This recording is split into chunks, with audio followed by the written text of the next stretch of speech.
Do you love Caribbean travel and soft sand between your toes, or the taste of smooth rum and getting lost in island beauty? If so, then you've come to the right place. Welcome to the Caribbean Castaways Podcast. You are about to embark on a journey where you will learn about everything the Caribbean has to offer, from the best beaches and places to stay to the best restaurants and things to do. Everything you need to know to get the most out of your vacation and become a salty Caribbean castaway. Ladies and gentlemen, please welcome your hosts, Caribbean travel bloggers, Rum Shop Ryan and Castaway Crystal. Hey Castaways, welcome to another episode of the Caribbean Castaways Podcast. My name is Ryan, aka Rum Shop Ryan, and on my right is the one and only, my beautiful wife, Castaway Crystal. Hey guys, thanks for joining us today. Today's episode is all about the Dry Tortugas. A place I've never been, but you have. Yeah. Actually, right before I met you. Yeah, so we're going to get into an amazing story today. Right when Crystal and I first started talking, we hadn't even met yet.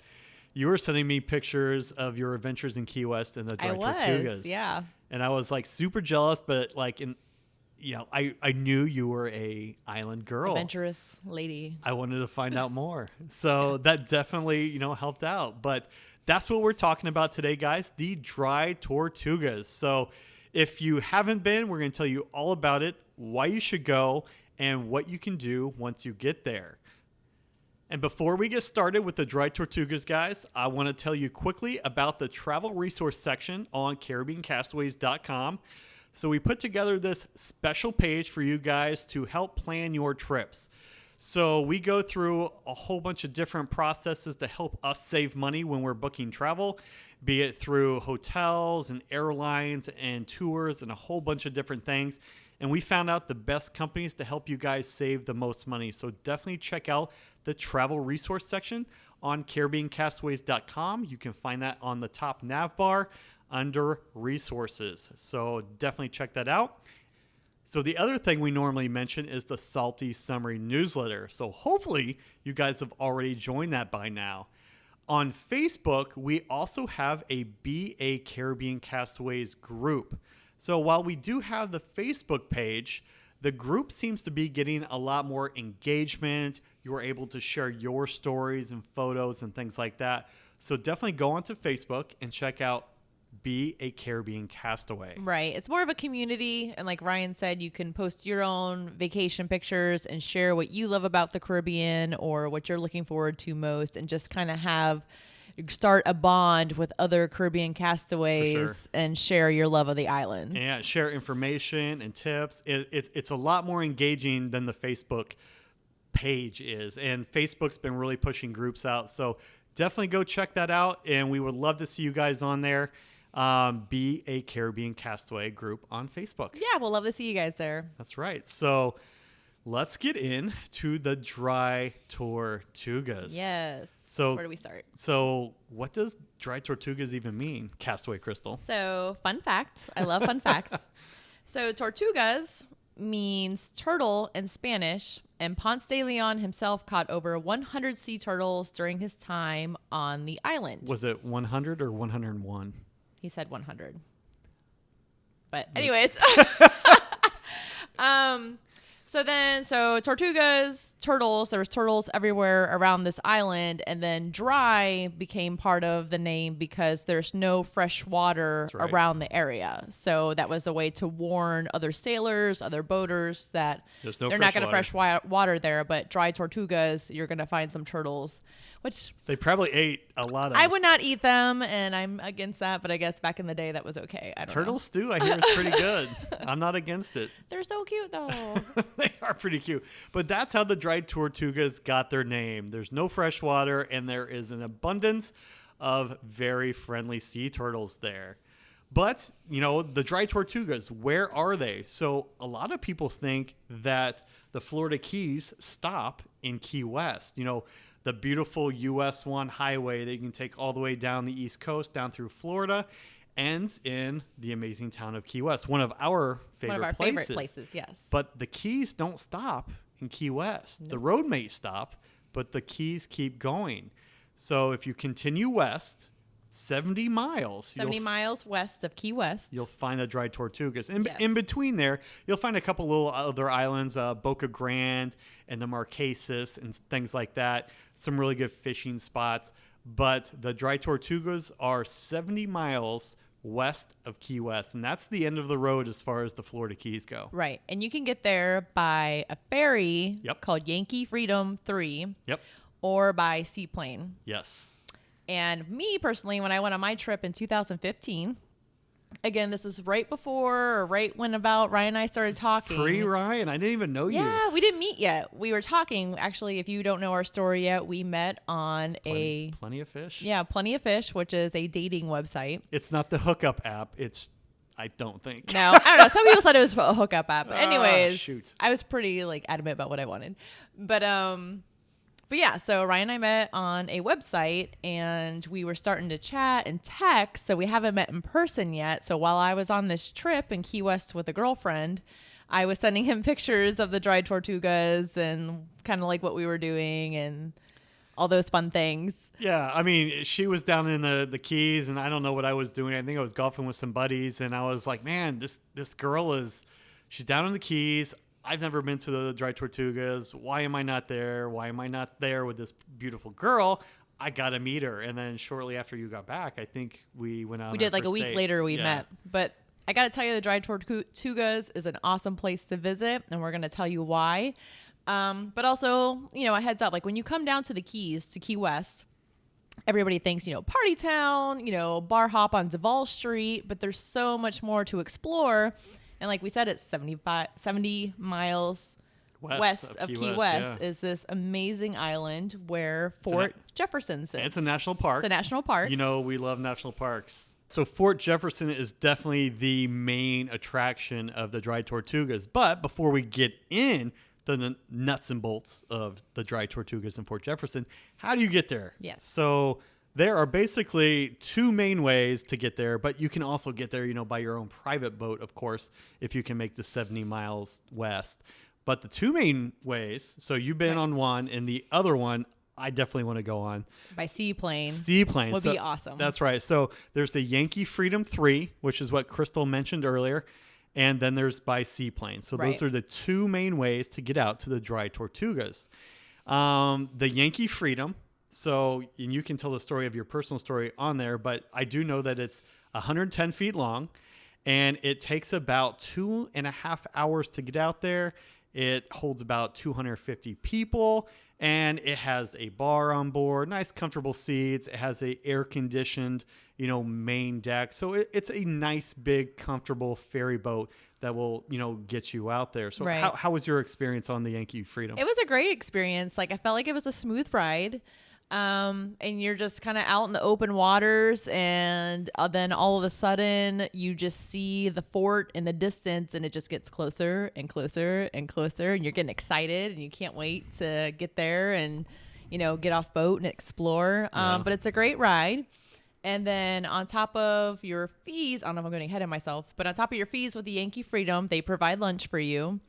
And I think Ryan mentioned there's a galley on board where you can get wine or beer. Snacks, water, Coke. Right. But within your fee, there's a lunch. And then on top of the lunch, they have complimentary snorkel gear. Yep. And you definitely want to snorkel while you're there because the water is so clear and so blue and so amazing. It's like the Caribbean in, the Gulf of Mexico, in the Florida Keys. Like the Florida Keys have beautiful water, right? Like it blows away our water here in Fort Myers. Right. But I've seen your pictures. I've been doing a lot of research on the Dry Tortugas, and it looks just like almost Caribbean-like. The Caribbean. It's so blue. It's so pretty. So it's gorgeous. Yeah. I can't wait to get down there. But so my experience on the Yankee Freedom was great. And then, so it's a 2.5 hour ride out there. Okay. You get there, you spend about 4, maybe 5 hours on the actual island. And for some reason at the time, I didn't think that was enough time. Right. But it's definitely enough time.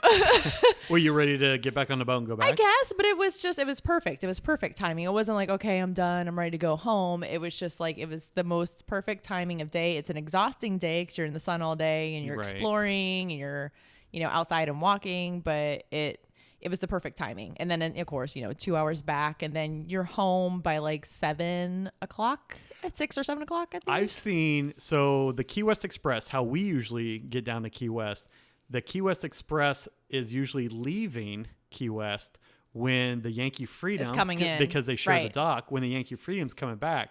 So that's like around 5-ish. Yeah, right around 5 Right. is when the one's coming in and one's leaving. So just, FYI. So if you guys do want to take the Yankee Freedom, it is $180 for adults and $125 for kids ages 4 through 16. And if you want to spend more than the 4 hours on, the Dry Tortugas, take the boat in and take the boat out, there's also camping trips.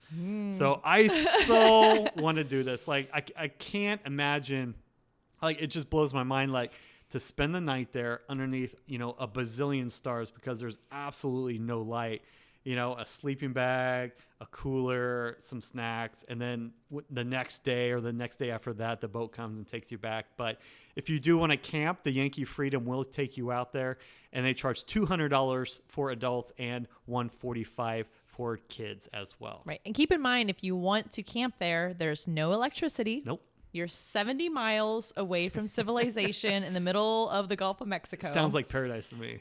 And, no fresh water, no stores nearby to buy supplies. So you have to make sure you bring everything you need to do this camping trip, which would be an epic experience. I still want to do that with you, because I haven't been. So I really think we should take the seaplane and just like plan on camping. So you want to do that? I'd totally be down for that. I'm adventurous. I knew you would be. So the Yankee Freedom does leave pretty early. So boarding time leaves at 7:30 a.m. It departs Key West at 8 a.m. And then you'll get out to Fort Jefferson and the Dry Tortugas around 10:15 a.m. And then it departs the islands around 3 p.m. So like Crystal said, it gives you about 4 hours out there, and you'll get back into Key West around 5:15. So that's probably the main way and the cheapest way to get out to the Dry Tortugas. And the second best way is to take a seaplane out there. So that is the quickest and probably the most thrilling way to reach the Dry Tortugas. You leave out of Key West, out of the Key West airport via Key West Seaplane Adventures, and it's the only air service to the Dry Tortugas in a national park. So it's the only way to get out there. There's, that's the only seaplanes that go out there. So there's not going to be all these different vendors to choose from. And on your way out, you're going to fly over some beautiful water. You're going to fly over the Marquesas and Boca Grande and see those other keys as you head out there. And you're going to get out there pretty quick. So it's not going to be the 2.5 hours. You're going to have more time on island if you're going to take the seaplane. So on the seaplane, every passenger gets a headset. And in that headset, the pilot's going to be pointing out things in the water, certain islands, certain wildlife that you can, expect to see when you're in that Dry Tortugas, be it, on land, lots of birds. We're going to get into all the birds a little bit later. And then there's tons of like marine life and things like that. So now that we know how to get to the Dry Tortugas, Castaway Crystal, will you tell us a little bit more about them and what we're going to do when we get there? Sure. So the Dry Tortugas is actually a group of 7 islands. The most notable one is Garden Key, where Fort Jefferson sits. But there's also Bush Key, Long Key, which are kind of connected to Garden Key. But then there's Loggerhead Key, where a lighthouse is, which you'll actually pass by that key while you're on Yankee Freedom 3. Epic. And then there's other 4 smaller sandbar type islands that can disappear from time to time or completely due to tidal conditions. So going back to Garden Key, where Fort Jefferson sits, some fun facts for you guys. We love fun facts. I do. I love facts. Fort Jefferson was never completed, and it was still also the largest all masonry fort in the United States. The fort was built to protect the nation's gateway to the Gulf of Mexico and was also used as a prison during the Civil War. And I highly recommend that you take a tour. You can have a guided tour through Fort Jefferson and learn more interesting facts as you go through. Did you take the tour when you went there? I did. I took a little bit of it, but this is the cool part. Like, say you're like, okay, I have enough facts. You can just kind of wander off whenever you want to. Some of the pictures you took inside the fort were awesome. So, and if you guys didn't know, there's a big fort in Key West, as well, a big brick fort to protect, the Florida Straits and things like that. But the fort out at Fort Jefferson on the Dry Tortugas is the biggest brick fort ever built during that era, the kind of the Civil War era. And there were forts like that built all the way from Maine, down to Florida, and I believe over onto the West Coast. But Fort Jefferson is the biggest brick fort out there. So I think just that alone, you got to go see it. Yeah, and it's just cool just to see the structure in the middle of the Gulf of Mexico. And you got to think, and they give you information when you're on the ferry. They give you like this old looking kind of newspaper deal to read all the facts. And, you have to think about like how they brought all those bricks over and all the workers there and like no air conditioning and then like the dead of the heat and the misery AC there and stuff like that. And what they had to deal with to build this fort is just amazing and sad. Like I wouldn't want to do it. But yeah, so if you're into history you love the outdoors like that, definitely check it out for sure. And there is a lighthouse, right, on Fort Jefferson. Like it's not like the big lighthouse over there, a few hundred yards away on Loggerhead Key, but there is another lighthouse there, and I believe like the Dry Tortugas were almost like a haven during storms. It was like a safe haven for other people boating, sailors, people going through that direction. That if they, if you're trying to get out of a storm, boaters. It's the only place Voyagers, to go, right? would stay there for safety for sure. Right. Sadly, right now, like I went and visited in 2015, and I could walk. There's a moat there, and you could walk all the way around the moat. But I think due to Hurricane Irma, the moat has crumbled a little bit, and they're trying to restore some stuff there, but it did get a little beat up. So, and a lot of the walls, and you showed me some pictures of the like interior, like there's all these archways and things like that, and you can actually see where the bricks are kind of coming undone and falling down. So the cacti is like growing out through the bricks. Like Mother Nature's like kind of trying to take over. Yeah. But it's just epic. So definitely get out there as soon as possible because, with national parks and any monuments like this, it's the community and people donating money to help rebuild these and keep these buildings alive. Right. Another cool fact when I was there, I didn't see it, but at the time, apparently there was an albino crocodile hanging out in the moat. And he would show up from time to time. So then again, you can camp there in the dark with an albino crocodile hanging out there. Like, would you want to do that? Are you ready for a bad joke? So did the albino crocodile get sunburned? That's not, it's a terrible joke. It's horrible. Well, white, I don't get sunburned. It's terrible. But I'm sorry you guys had to hear that. Sorry, guys. They're not all winners.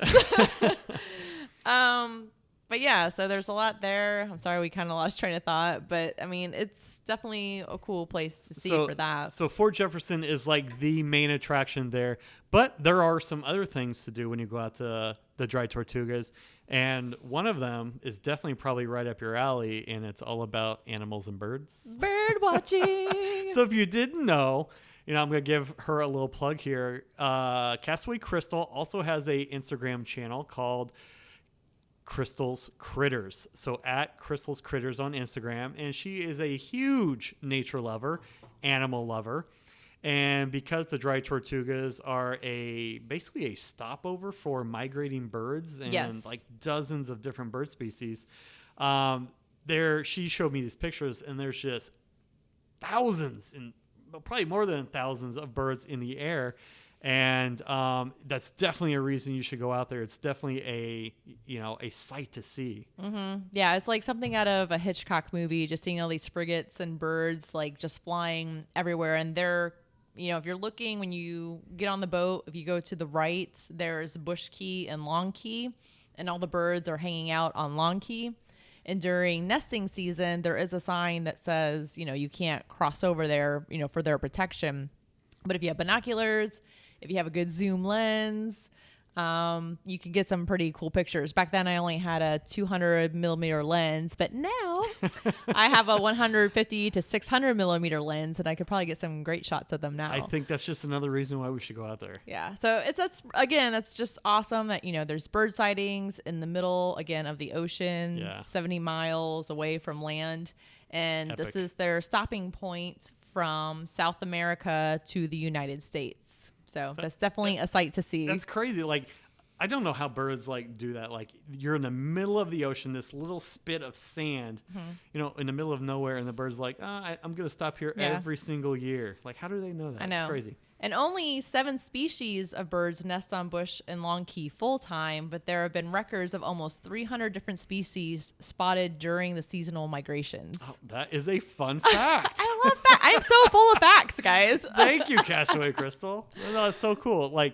No, I think that's definitely something to see. Like, I saw some of the pictures, and if you guys are into birding or nature or anything like that, so the fort is super cool. But the nature and because it's so raw out there, I think that's definitely a reason to go. Yeah, totally. And another reason to go, I would put on my list, is definitely the water and definitely the snorkeling. Snorkeling and diving. There's tons of shipwrecks out there. So cool. Which I didn't get to see because I don't have diving gear. But when you just walk off the beach from Fort Jefferson on Bush Key, there's old pilings from an old dock, and there's just, beautiful parrotfish everywhere. You saw a barracuda, right? I saw a barracuda. I don't know why a lot of people are totally terrified of barracudas, but every time I've experienced interaction with a barracuda, they just kind of stare at you, but they don't do anything. So I was swimming alone in the Bahamas, and I had a shiny camera in my hand, and there's this 4-foot barracuda who paced me, not 4 feet away from me. I was swimming and he was swimming. So he didn't you don't hear that many stories curious, about. They are super but curious. Everybody's like, oh, barracuda, because they have teeth, and I get that, and maybe he could attack you, but they just watch you. They do watch, and they're kind of lurking. I wasn't scared, but I was just like, oh, he's taking an interest. Yeah, and that's what this guy did. He was in a piling and he just watched me swim by, but I was never scared. But it was funny because as soon as I got in the water, and my friend and I, we had these old underwater disposable cameras to take pictures. I think they actually sold them on the boat, on the ferry. And so I'm trying to take pictures, and this huge school of fish swam by me, and I don't know what kind of fish they were, but they were big fish, and all I saw was a tail, and that was a little nerve-wracking just because there's a fish right in front of my face. That's awesome. It just kind of startled you. But yeah, so you just walk right off the beach on Bush Key at the Dry Tortuga there where the fort is, there's all kinds of sea life to see out there. And if you go via the Yankee Freedom 3, like Crystal said earlier, they give you that snorkel gear. Right. So you guys don't have to worry about that exactly. at all. Definitely take advantage of that. But it's a great excursion to take while you're in Key West, and we highly recommend you do it. Awesome. Well, I think that is a wrap on our episode of the Dry Tortugas. Right. So if you guys ever head to Key West, make sure you make an excursion to the Dry Tortugas. And then definitely tell us about it. If you guys hear this episode and are inspired to go, hit us up on Instagram at CaribbeanCastaways.com and tag us in some of your photos, and we would love to reshare those photos of you guys out at the Dry Tortugas. And while you're at it, we always want to know how you guys are listening to us, whether it's in your car, on your phone, or whatever. So if you take a screenshot of your podcast player, however you guys are listening to us, and send that to us on Instagram, we would love to give you guys a personal thank you. And we would reshare that on our Instagram story. We'd love to give people shout outs all the time. We do. We want to let you guys know how much we appreciate you and that you're listening and you enjoy it. It just keeps us going. It's like gasoline for our engines, for our creative engines. It totally is. We love helping you guys. We love the island so much. And we get to experience some of these amazing things. And we want you guys to experience, the same amazing things. And to help this little podcast get out there and reach more people, it's we're going to do a little shameless, give and take here. If you guys leave us a positive 5-star review on iTunes and put your Instagram handle on that, we will send you a free Caribbean Castaways sticker. Just make sure you put your Instagram handle on that, and we will reach out to you guys personally on Instagram and say, oh my God, thank you so much. And then we'll send you a free sticker. You guys didn't know he's an Elto, did you? I might have to edit that out. I don't know. But anyways, again, thank you guys so much for listening to the Caribbean Castaways podcast. Please subscribe. And before you leave, check out our show notes where we have a link connected to a blog I wrote about the Dry Tortugas, where you can actually see some pictures and really feel like you're there today. Your story about being there. It was my story. It's a good story. That's right before we met, so it's super, super cool. Right. That's all we got, guys. That's all we have for today. We hope you enjoyed, and stay safe and stay healthy out there. Cheers. Cheers. Bye.